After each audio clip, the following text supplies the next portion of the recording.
He was created as an homage to a cult classic movie character. His name was inspired by a famous horror film director and a renowned special effects artist. Despite this gimmicky origin, the character endured within the Teenage Mutant Ninja Turtles mythos across multiple adaptations. He became one of the few to survive the cancellation of the universe he was created for. Or did he? Today, I'll explore the life of the original Savanti Romero and the complicated nature of his present. As mentioned earlier, Savanti Romero was created in 1986 in Teenage Mutant Ninja Turtles No. 8, a collaboration with indie creator Dave Sim, featuring his character Cerebus. Let me explain the behind-the-scenes story of this issue, as it will become important later in the video. When Kevin Eastman approached Dave Sim for a team-up, Dave was initially apprehensive. While Kevin and Peter Laird had followed Dave's example by self-publishing, Dave felt a twinge of jealousy over the Turtles' immense success compared to Cerebus, especially since both comics had started as parodies of other works. Perhaps inspired by their shared passion for creators' rights, Dave decided to donate his share of the profits from the issue to the Comic Book Legal Defense Fund.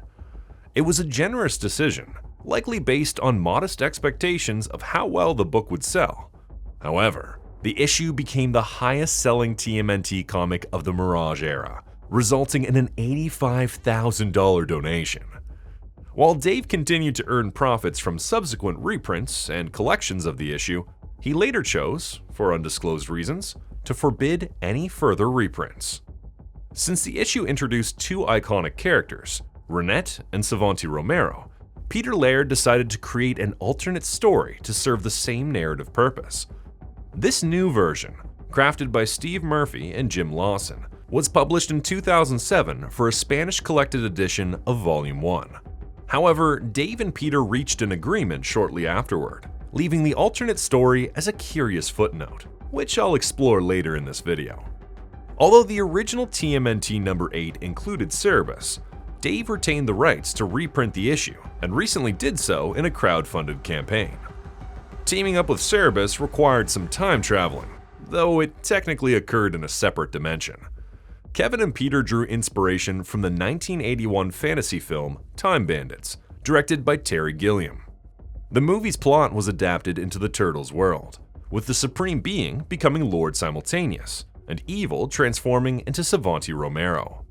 Interestingly, the actor who portrayed evil in Time Bandits was David Warner, who later played Dr. Jordan Perry in The Secret of the Ooze. For Savanti's name, Kevin and Peter combined two iconic figures in horror, director George Romero and special effects artist Tom Savini. The Turtles' complicated publication history, with many stories stepping in and out of canon, makes it difficult to determine what constitutes the official timeline. This confusion has only grown with Savanti Romero's transition from Mirage to IDW. You'll see what I mean as this video progresses. Savanti Romero was once a Time Lord in training, working to preserve the timeline alongside Lord Simultaneous and other Time Masters from the 79th dimension of null-time. However, his time among the Time Lords fueled a growing desire for the power they wielded. Eventually, Savanti conspired to erase Lord Simultaneous from the timeline. His attempt failed, and as punishment, he was stripped of his position and exiled to the 16th century. Stranded in the past and still consumed by his hunger for power, Savanti delved into black magic. This dark path reshaped him, both physically and spiritually, into the devil-like figure we recognize today. While in the past, Savanti got himself busy as the lord of a fortress and the owner of a small army. His fate took a turn when he sensed the presence of the Time Scepter nearby. Desperate for its power, Savanti emerged with his forces, marking his first encounter with the Turtles. He seized the Time Scepter from Renette and began experimenting with temporal magic. In a move likely inspired by the creative influences behind his character, Tom Savini and George Romero, Savanti raised an army of the undead to fight Cerebus' mercenaries. Victory seemed within his grasp, but Lord Simultaneous intervened, tracking the Time Scepter to that moment in history. Using advanced technology, Simultaneous overpowered Savanti once again. As punishment, he banished Savanti even further back in time, to the Cretaceous era.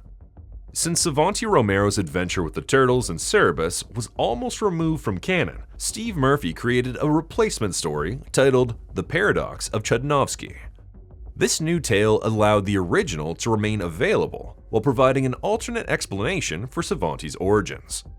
The story begins a year earlier, in 1985, when Ronette sought the Turtles' help while being pursued by Savanti Romero. Although they escaped into the Cretaceous era, Savanti managed to seize the Time Scepter from Ronette. Stranded in the past, Ronette revealed the secret origin of Savanti Romero. It's important to note that this story was almost canon, with emphasis on almost. In this version, Ronette and Romero were Time Lord students who both graduated with honors from the University of Time and Space under Lord Simultaneous. At one point, they dated, but competition between them ultimately ended their relationship. Following their breakup, Romero became obsessed with discovering the existence of Dead Time, a realm belonging to the dead, forbidden by the Time Lords. Defying Lord Simultaneous's warnings, Romero ventured into Dead Time and returned transformed. His merge with a dark spirit reshaped him into the sinister Savanti Romero we know. Romero attempted to reclaim the Time Scepter, but Ronette escaped with it, eventually arriving in 1985 to seek help. This story is set before the TMNT No. 8 adventure with Cerberus. According to Ronette, the Paradox of Chudnovsky theorizes that each time jump creates a new future, one entirely disconnected from the future the jumper initially came from. In essence, the timeline where Ronette and Savanti were meant to meet had already been altered by their trip into the past. Savanti eventually tracked Ronette to the past once more to exact his revenge. During their final confrontation, a spell they cast at each other reversed their states, turning Savanti into a baby and Ronette back into a novice Time Lord. While this story doesn't undo TMNT No. 8, it introduces new elements to Savanti's origin that were never confirmed in any subsequent tales. The Paradox of Chudnovsky was unofficially reprinted in English by Illusion Studios in 2011, and it received a new edition in 2024. We'll explore alternate origins of Savanti Romero later, but for now, let's return to the canon timeline. After being stranded in Earth's distant past, Savanti Romero was far from defeated.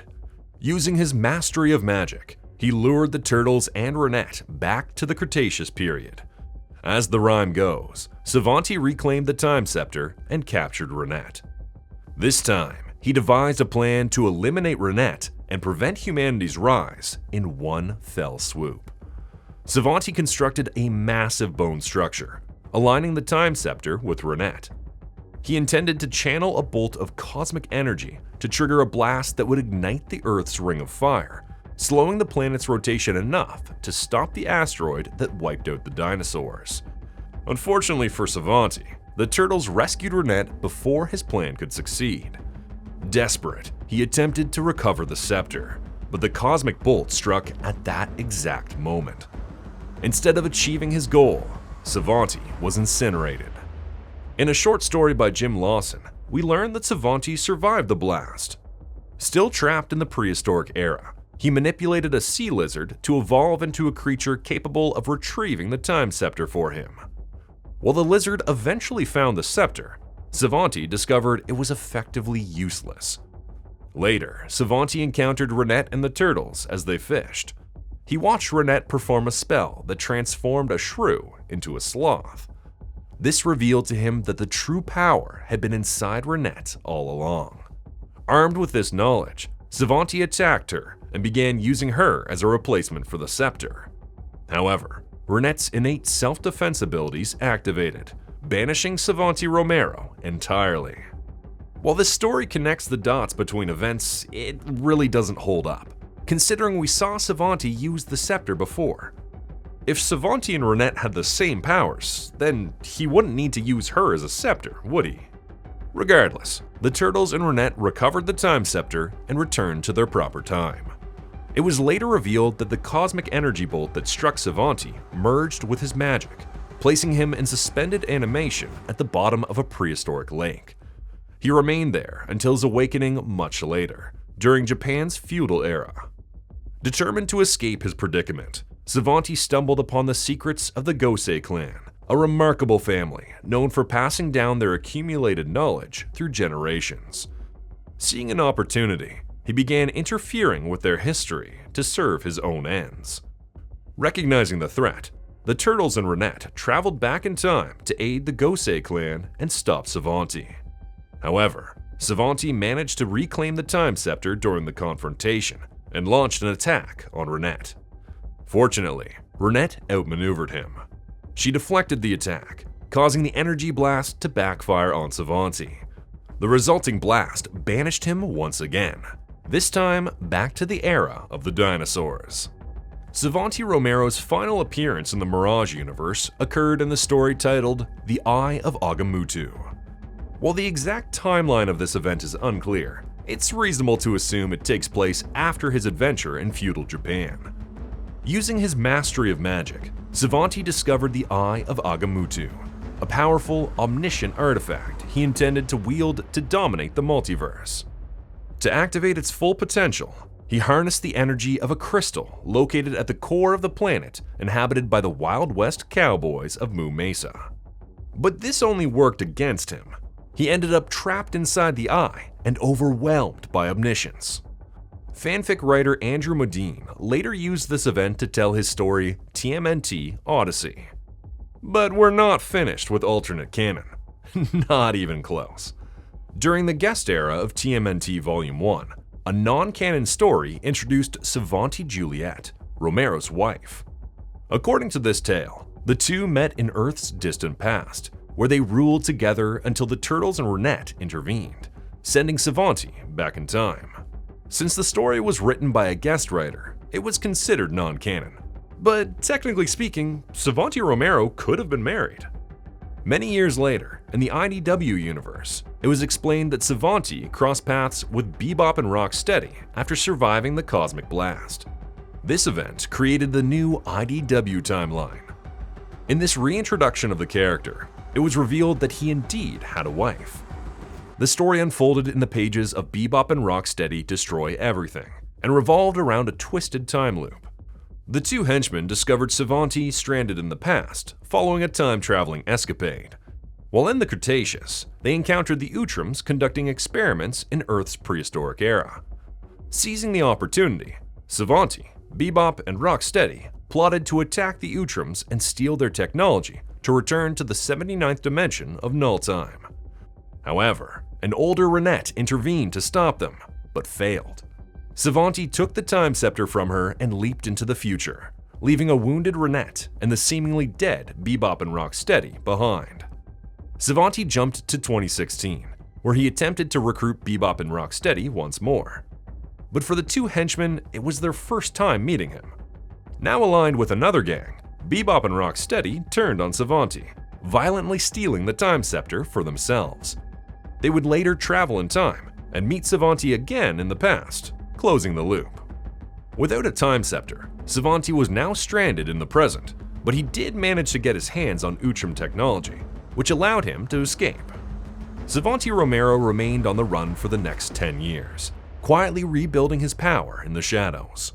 His schemes were disrupted when Supreme Justice Lord Discordance of the Time Lords started chasing him. Desperate for allies, Savanti struggled to recruit new henchmen, as they consistently betrayed him. Turning to Bebop and Rocksteady as his best option, he cast a time field on them, reversing their mutations. Faced with the prospect of losing their mutant forms, Bebop and Rocksteady reluctantly agreed to Savanti's proposal. Help him invade the 79th dimension and assassinate Lord Discordance in exchange for keeping them mutated. However, true to form, Bebop and Rocksteady's recklessness doomed the plan. Their antics led to the Time Lords capturing all three of them, and Savanti's lie was revealed and removed. Savanti was ultimately arrested by Lord Discordance, marking his last appearance to date. Discordance mentioned that the Council called for him to be exiled to the Ice Age, so he may have ended up there. Savanti Romero, like Renette, was adapted into other universes, like the comic strips, the 2003 and the 2012 shows. However, one particular adaptation should be discussed. I'm referring to his depiction in the Palladium RPG books. In Transdimensional Teenage Mutant Ninja Turtles, Savanti was given a lengthy full name: Savanti Alfonso Juanito Guerrero Santiago Romero. This version of the character was described as an 11th level Time Lord who attempted to erase his rival, Lord Simultaneous, from the time stream. The book has some significant differences with the accepted canon. For example, Time Lords know about time jump spells, but cannot easily use them, as they would need to know the planet's location in its orbit. Of course, that was simply one adaptation. After nearly 40 years since Savanti Romero's introduction, it's challenging to determine precisely what counts as canon for the current iteration of the Turtles. This uncertainty stems mainly from the IDW timeline, which branched off from the story in the Cretaceous period. If we follow this logic, it suggests that Savanti never became trapped inside the Eye of Agamotto, never encountered the Turtles in feudal Japan, and therefore never influenced the founding of the Foot Clan.